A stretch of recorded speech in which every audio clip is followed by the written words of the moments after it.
सतगुरु पे प्यारे साथ संगत जी, प्यार और सत्कार से कहना धन निरंकार जी। सतगुरु निरंकार दातार का हर पल शुक्राना करते हैं और यही अरदास करते हैं कि सच्चे पातशाह हर सुबह होती शुरू सतगुरु तुम्हारे नाम से, दिन गुजरता शाम होती सतगुरु तुम्हारे नाम से।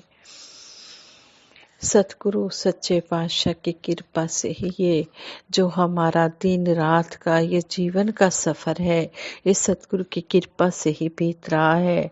सतगुरु का हर पल हम शुक्राना करते चले जाएं कि हमें सतगुरु की कृपा से ही इस निरंकार के दर्शन हुए हैं। मानव जीवन के परम लक्ष्य का हमें पता सतगुरु की कृपा से ही चला है। सतगुरु हमें समझा रहे हैं कि कौन है तू और कहाँ से आया, क्या है तेरी मूल पहचान। फंस कर इस माया नगरी में भूल गया सब कुछ नादान कि है इंसान तू कौन है और कहाँ से आया है, क्या तेरी मूल पहचान है।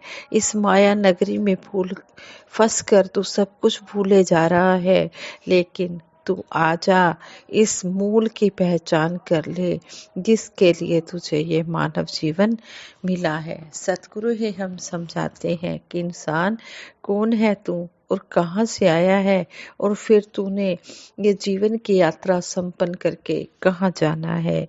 संपूर्ण अवतार बानी में शहनशाह बाबा अवतार सिंह जी महाराज समझाते हैं, इस शब्द द्वारा हमें समझा रहे हैं, आप ही अपनी जाने दाता सबनू देंदा रहंदा है।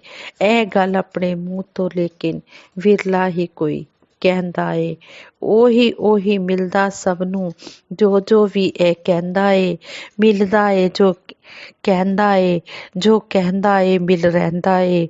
जात इलाही कायम दायम भगत नू निरंकार कहे। कहे अवतार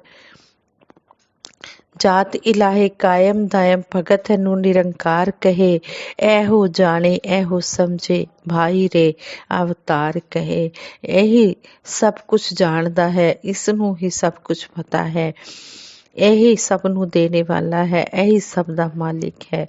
आओ दातार के चरणों में यही अरदास करें कि हे सच्चे पातशाह, हमारे हाथ में कुछ भी नहीं है, आप जी के हाथ में हमारे जीवन की डोरी है। आप जी ने ही हमें अपने चरणों में लगाना है। आप जी की कृपा के बिना तो इंसान आप जी के चरणों में लग ही नहीं सकता, जीव चरणों में आ ही नहीं सकता।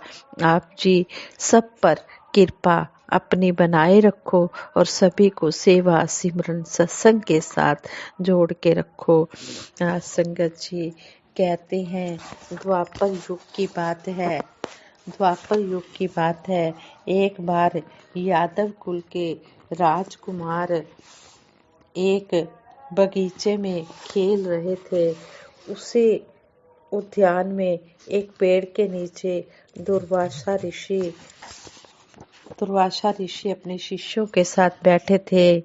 द्वापर युग की बात है। एक बार यादव कुल के राजकुमार एक बगीचे में खेल रहे थे। उसी बगीचे में एक पेड़ के नीचे दुर्वासा ऋषि अपने शिष्यों के साथ बैठे थे। दुर्वासा ऋषि अपने गुस्से के लिए फेमस थे। उन्हें गुस्सा बहुत आता था। उन्हें देखकर राजकुमारों को एक मजाक सूझा। सांब नामक कुमार की शक्ल देखने में लड़कियों जैसी लगती थी। सब ने मिलकर उसे एक रंग बिरंगी साड़ी पहनाई और उसका नवविवाहित महिलाओं जैसा श्रृंगार किया। उसके पेट के ऊपर कपड़ों के नीचे एक मुसल बांध दिया, जिससे उसका पेट फूला हुआ लगने लगा। अब सांब एक गर्भवती महिला की तरह दिखाई देता था।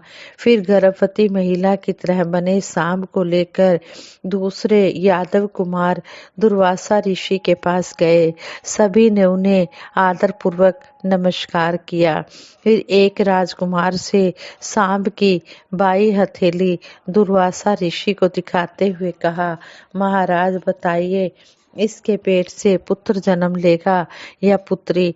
दुर्वासा ऋषि त्रिकालदर्शी महात्मा थे। वह यादव कुमारों के मजाक को समझ गए। महात्माओं के साथ राजकुमारों का यह मजाक उन्हें अच्छा नहीं लगा।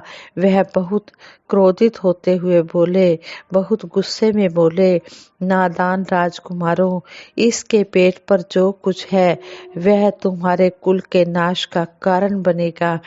ऋषि का श्राप सुनकर राजकुमार घबरा गए। वे सब वहां से भागकर भगवान श्री कृष्ण जी के पास पहुँचे। अपने कुल के कुमारों को इस तरह घबराया हुआ देखकर भगवान श्री कृष्ण जी ने पूछा, क्या बात है, तुम सब इतने घबराए हुए क्यों हो? तभी उनकी नजर लड़की बने सांब पर पड़ी। वह बोले, सांब, तुमने यह क्या वेश बना रखा है?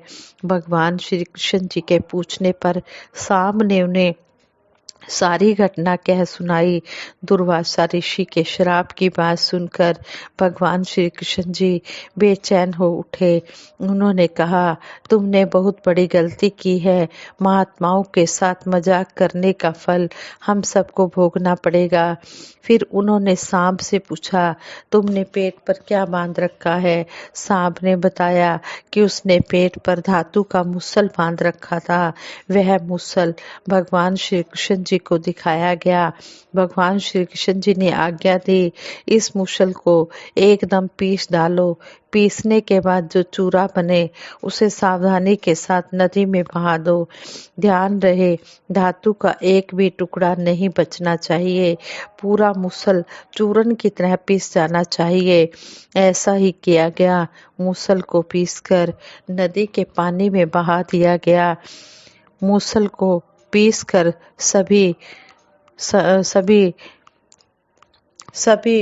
मूसल को पीसकर सभी आश्वस्त हो गए।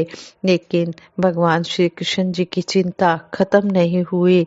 वह मन ही मन उस दिन के इंतजार करने लगे जिस दिन ऋषि का श्राप रंग लाएगा।